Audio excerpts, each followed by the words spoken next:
Did you know that a banana has 30% of your recommended intake of vitamin B? I bet you didn't. Well, now you know.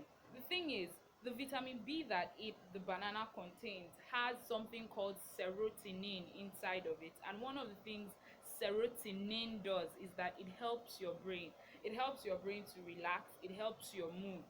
So it is said that when you are going through depression, sadness, tiredness, and all of those things that can be caused by, like some mental, I don't know, tiredness or sorts, that you can take bananas because they have something that helps to soothe you. Okay, so you should take bananas when you feel sad. I've never tried it before, but I'm going to try it one of these days. When I feel sad, I'm going to try take some bananas. Okay, now moving into the business of today, I have a topic already prepared, planned to share with you guys. Recently, I was watching a video by Tosin Alabi where she was talking about, punishment, corporal punishment, punishing children, smacking children, whether it's wrong, whether it's right, whether it should be done or not. And she shared some experiences of how she was beaten when she was young. I think I'm going to share some of my experiences too. She shared some experiences, and then she also, basically said her own submission in her video was that, parents should think of other creative ways to, correct a child rather than beating the child. I'm going to be sharing my own personal opinion on this issue, but first of all, I have to go ahead and tell people my story because I have a very, very interesting story. Okay? Okay. So growing up, I was that kind of a child that you call stubborn. I was a bit stubborn. See, I used to look for trouble. Just now, Jesus has changed me from inside. When I was young, see, I collected cane well. But I think one of the most um what's the word now? The most outstanding of them all was outstanding. The most outstanding of them all was when one time when I was sent to get something, and they had been sending me to that place all the time. And okay, it was akara. When I was sent to get akara, because in my family we used to, at that period, we used to take akara every Saturday, akara and quaker oats. So that morning, quaker oats was already, there ready. So it was time for me to go and buy akara so that I would take akara and quaker oats. So I went to the shop. I Before that time, I used to go to the woman's shop. The woman left the place, she stopped selling. So I will come back and tell them, please look for another thing to eat with this quaker oats. Akara woman is not around. They will say, go back, check today, check tomorrow. So one Saturday, I just got angry and I told them she's not around. I didn't even go to check. I stood in front of the house for the whole time, and then I went back and told them that she wasn't around. The day that I decided to disrespect them was the day that another woman came and started selling akara at that spot. And unfortunately for me, my dad went out to barb his hair, so he passed there and he saw the woman selling akara. That was why she sent me to go and get. So eventually I went there, and then I found out that the woman who used to sell was there, and I went to lie that she was not around. I didn't even go at all. My mother took me by the hand. She led me to where they sell it, and she was like, "What is this?" I say it's akara. She says what? I say it's akara. She went home. I followed her. She beat me mercilessly. She locked the door, put the key inside her pocket, and she beat me very, very well. She beat me to the extent that the neighbors gathered and they were like, please don't kill your child, please don't kill her, just mercy, small small. She really beat me, right? Because lying, stealing, those all those vices, she really tried to get them out of our lives, me and my brother. Because my brother, there was one time he stole, when he was very, very young, he stole biscuits. She beat him. Yes, yes, she beat him. I don't even want to say the story. It's long. It's a very, very long story, but she beat him very, very well.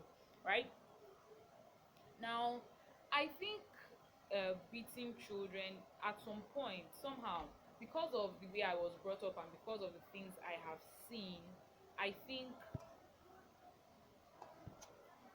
now, because of the way I was born and because of the way I was brought up, I kind of share in Tosin Alabi's view that beating children isn't it's good, it's really nice, but it's not the best way to go. There are other creative ways that you can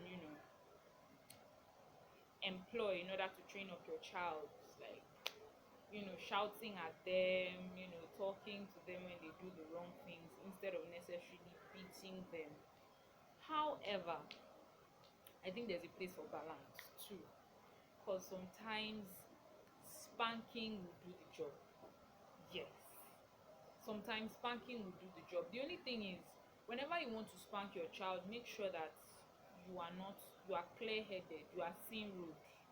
Don't just, in that anger, maybe they spoiled something, and in that anger you go and beat the child. Sometimes, for me, I would say yes, of course you should talk to your children when they do the wrong things. You should tell them to their faces that, see this thing you did, I don't like it. See that thing you did, I don't like it. Try not to do it again. But as much as possible, don't don't beat your child when the rage is still there. Another thing you can do is to talk to your children before you, at least talk to them, just talk to them. But I don't know, I think I'm at the middle in this particular point, because I cannot 100% tell you that beating children is wrong. Don't beat your child. But I'm not also telling you that you should now beat your child anyhow. Like, I feel, make beating your child the last option. Think about other creative things you can do to correct your child instead of beating the child. Because there's a way you will beat the child that, number one, it will build resentment. The child will dislike you. Number two, the child will get stubborn. The child will be like, you know what, I'm going to do it. What's the worst thing you do? You beat me, Abby. No problem. Bring it on. Yes, because the child is immune to pain. There was one particular time I was going to school with my brother, and then this little boy fell down, and the mother just started beating him. And when I say beat, I mean she slapped him and beat him. Like, everybody on the road was like, the boy fell down. Like, he hit his leg on a stone and he fell down. What are you supposed to do? It's not help him up or something. At least, even if you're angry that he was not looking when he was walking, the boy is already in pain. Okay, fine, you still want to correct him. I don't know, tell him, or if you must beat, small. She was really slapping him and beating him mercilessly on the road. Like, why will he fall down? What is his problem? And another thing parents do, and I think this is the funniest, eventually your children will see you make mistakes too, and it will build resentment, like I earlier said, because you are not perfect. So the way you're always shouting and making it look like you are the awesome person, guy, you also make mistakes, and they will see you make those mistakes. So if you are Mr. All in all that beats other people when they make mistakes, how about you? What do we do to you when you make your mistakes? You expect people to have mercy on you when you make your mistakes, but you cannot have mercy on your children when they make mistakes, right? So basically, this video is to just encourage the parents out there. Yeah, this video is to encourage the parents out there. And I know that probably young people watch my video a lot more. This is also to encourage you as would-be parents. Try your best to think out creative ways to correct your children, but that doesn't, I don't think, I don't feel that we should absolutely throw away the idea of physically disciplining children. We should retain that, but in a mild and reasonable way. I think we've come to the end of yes, I did that. I think we've come to the end of this particular video. It was interesting filming this. I had a lot of retakes. I think that's why I'm a little tired. Okay, so please do share this video, like the video, subscribe to the channel, tell your friends to tell their friends to tell their friends. If you watched up to this point, you're the real MVP. I love you. Thank you. Catch you in another installment. Bye bye.